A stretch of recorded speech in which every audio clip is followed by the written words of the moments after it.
আমের সিজন শেষ হয়ে যাওয়ার আগে এরকম টক মিষ্টি ঝাল আচার বানিয়ে নেবেন। আসসালামু আলাইকুম এভরিওয়ান, আপনি টিউন করছেন মুনতাহাস কিচেন ডায়েরি।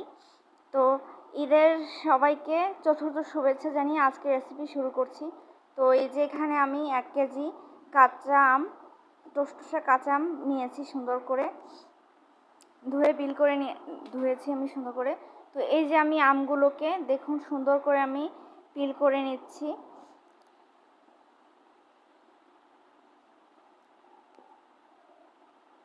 তো এই যে আমার সবগুলো আম সুন্দর করে পিল করে নেওয়া হয়ে গেছে।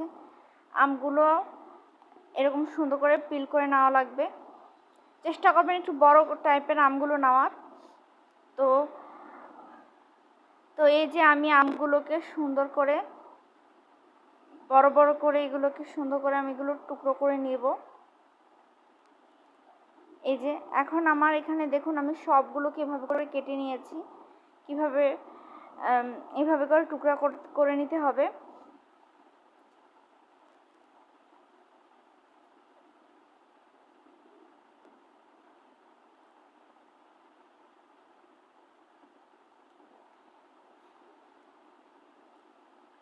তো এই যে আমার আমগুলোকে এই যে দেখুন আমার আমগুলো কত পুরো মোটা। তো এই আমগুলোকে আপনি বেশি না, বড় মাঝখান থেকে একটা টুকরা আর সাইড থেকে আর দুটা টুকরা, তো টোটাল এরকম কিউব করে টুকরাগুলো করতে হবে আপনাদেরকে। তো এইভাবে আমি সবগুলো আম সুন্দর করে কেটে নিব কিউব করে। এই যে দেখুন আমার সবগুলো আম কেটে আমি সুন্দর করে ধুয়ে নিয়েছি। তো এখন এর ভিতরে আমি যে মশলা যেটা বলি সেটা অ্যাড করব। এখন এখানে আমি এক চামচ দিয়ে দেখলাম আমার কম হয়েছে, তাই আমি আরও হাফ চামচ লবণ অ্যাড করলাম।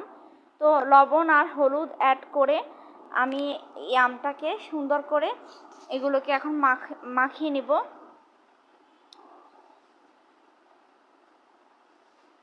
তো এই যে দেখুন আমি সুন্দর করে সবগুলো মাখিয়ে নিচ্ছি। মাখিয়ে নেওয়ার পর এখন আমি এটাকে একটা সুন্দর থালায় সেট করব। আমগুলো কিন্তু একটু সাইডে করে আলাদা আলাদা করে রাখবেন, তাহলে হবে কি লবণ দেওয়া হয়েছে যে রসটা আছে সেটা বের হবে, তো সেজন্য শুকাতে হবে, অনেক দেরি হবে। চেষ্টা করবেন একটু ফাঁকা ফাঁকা ভাবে রাখতে। আমার এখানে আজকে ভ্যাপসা গরম, রোদ নেই, আবহাওয়াটা অন্য রকম, তাই আমি আজকে আমগুলোকে আমি এভাবে সাইড করে রেখে একটা সুন্দর দেখে আমি একটা চাদর আমি এর ভিতরে বিছিয়ে আটকে রাখবো। এটাকে আপনি বাসায়ও 2-3 দিন এভাবে করে, যদি রোদ না থাকে আপনি এরকম প্রসেস করতে পারেন। আমি এটাকে এখন ফ্যানের হাওয়াতে রেখে দেব 1-2 দিনের জন্য। আমার এখানে 2 দিন রোদ ছিল না, তাই আমি এভাবে করে রাখবো।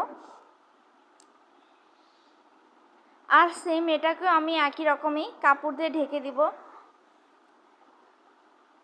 যখন রোদ উঠবে আপনি অবশ্যই ট্রাই করবেন একটু রোদে দেওয়ার।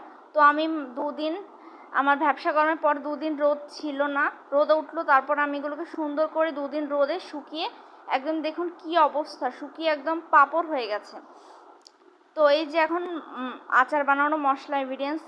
তো আমার এখানে কালো সরিষা, এগুলো একদম খাঁটি কালো সরিষা। আমি এটা এখন ব্লেন্ডারে জারে দিয়ে এটাকে সুন্দর করে প্রথমে হালকা একটু গুঁড়াবো, পানি ছাড়া।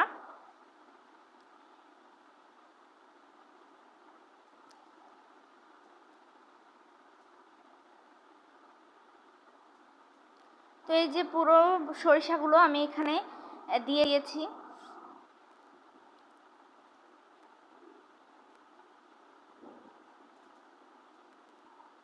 এখানে আমি স্বল্প পানি দিয়ে হালকা একটু গুঁড়িয়ে নেব প্রথমে।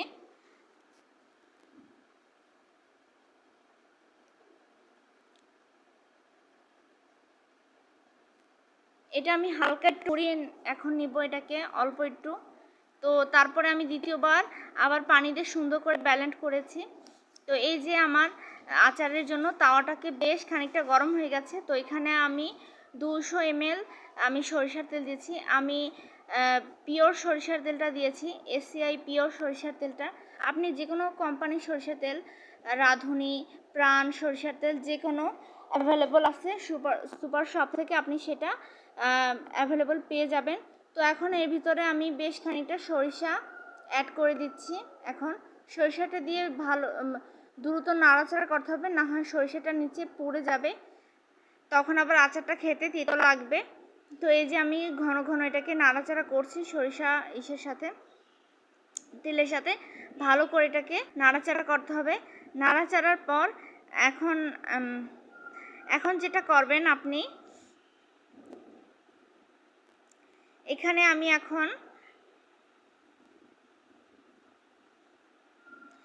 আমি এক চামচ এখন হলুদ গুঁড়ো দিব, 1-2 মরিচের গুঁড়া দিলাম 1 চামচ, আর এখানে একটু কাঁচা পাঁচফোড়নের গুঁড়া দিলাম 1/2 চামচ। আমি এখানে আদা গুঁড়া দিলাম।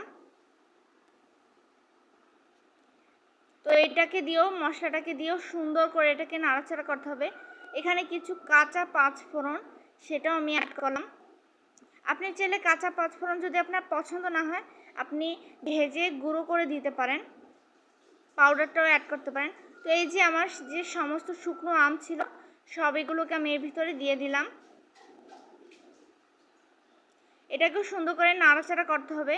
নাড়তে নাড়তে এটাকেও তিলের সাথে একদম চুপচুপা করতে হবে। তারপর একটু ঝাল খাওয়ার জন্য আমি এখানে বেশ খানিকটা চিলি পাউডার গুঁড়া না করে আমি এটাকে ব্লেন্ডার করলাম। ব্লেন্ডার করে সুন্দর করে আচারের সাথে এটাকে মিক্স করা লাগবে।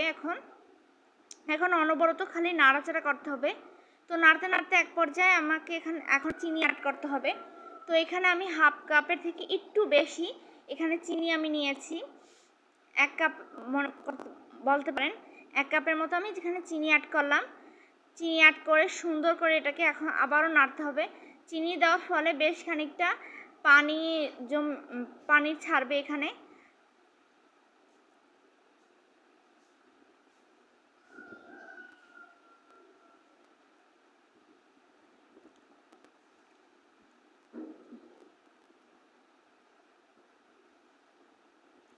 এই তো আমি পুরো চিনিটা একবারে দিইনি, আমি অল্প অল্প করে দুবারে আমি চিনিটা অ্যাড করলাম।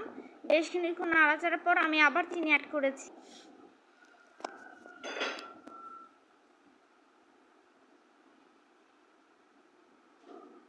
এই যে এখন আমি যে সরিষাটা ব্লেন্ড করছিলাম সেটার এখন যে পানি সাদা, সেই পানিটা আমি এখানে অ্যাড করব। এতে আচারের টেস্টটা অনেকটা ভালো হয়। তো এই যে আমি এটা সুন্দর করে এখন নেড়ে চেড়ে দিলাম।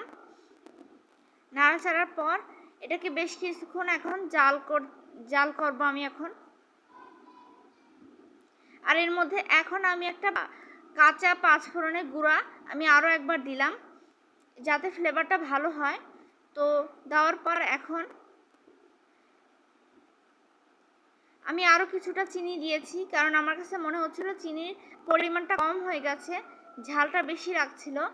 তো সে কারণে আমি আবারও চিনি দিলাম যাতে সব কিছু পারফেক্ট হয়, ব্যালেন্স থাকে সব কিছু, টক মিষ্টি ঝাল সব কিছুই যাতে ব্যালেন্স পরিমাণে থাকে। তো এখন আচার প্রায় শেষ পর্যায়ে, এই পর্যায়ে আমি কিছু রসুন দিচ্ছি। এটা আমার আম্মুর স্পেশাল রেসিপি। তো আমার আম্মু যেভাবে এটা বানাতো আমি সেভাবে একই প্রসেসে বানালাম। রসুনটা দিলে আচারের টেস্টটা আরও খুব বেশি খুলে যায়। তো আমি রসুন দেওয়ার পর এখন চাইলে ভিনেগার দিতাম, কিন্তু আমি কারণ ভিনেগার ছাড়াই আমি এটা রোদে শুকিয়ে আমি আচার বানাবো। তো এই যে দেখুন আচারের লুক দেখুন কতটা সুন্দর আর কতটা ইয়ামি লাগতেছে দেখতে, মাশাআল্লাহ খুব ভালো হয়েছে আচারটা। আমি আচারটাকে আপনাকে একটু সার্ভ করে দেখাচ্ছি। দেখুন এটা কত পারফেক্ট হয়েছে। আসলে সত্যি বলতে আচারের লুকটা এরকমই হওয়া উচিত, অথেন্টিক আচারের রেসিপির লুকটা এরকমই হওয়া উচিত।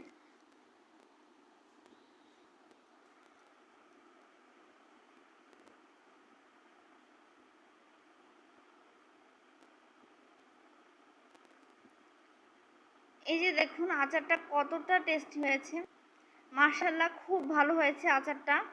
আপনারা অবশ্যই বাসায় ঈদে ট্রাই করবেন। এটা রুটি, পরোটা, নান রুটি, পুরি যে কোনো কিছুর সাথে খেতে খুব ভালো। খিচুড়ি, বিরিয়ানি, পোলাও সব কিছুর সাথে এটা খুব জমে যাবে এটার সাথে। তো আজ এ পর্যন্ত। আর অবশ্যই যাওয়ার আগে আপনাকে একটা কথা জানিয়ে দিচ্ছি, আমার চ্যানেলটা ভালো লাগে অবশ্যই লাইক, কমেন্ট, শেয়ার, সাবস্ক্রাইব করবেন। আর ফেসবুক থেকে দেখলে অবশ্যই ফলোইং দিয়ে রাখবেন।